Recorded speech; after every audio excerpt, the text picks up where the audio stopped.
Ramadan Kareem, here's a quick recipe for healthy sahur.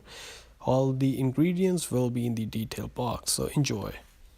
So we're gonna go ahead and start with Greek yogurt, about 3 tablespoons of 0% Greek yogurt, great source for protein and helps fight muscle soreness. After this, we're gonna use ground cinnamon. It's great for weight loss, believe it or not. Then my favorite, manuka honey. Now, can actually your speed, strength, and endurance.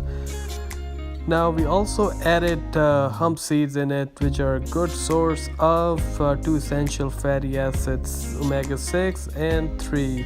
We're gonna use all blueberry, raspberry, blackberry, and of course banana. They are packed with antioxidants.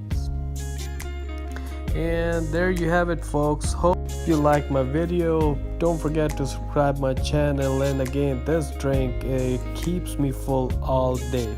So y'all have a wonderful day and stay blessed.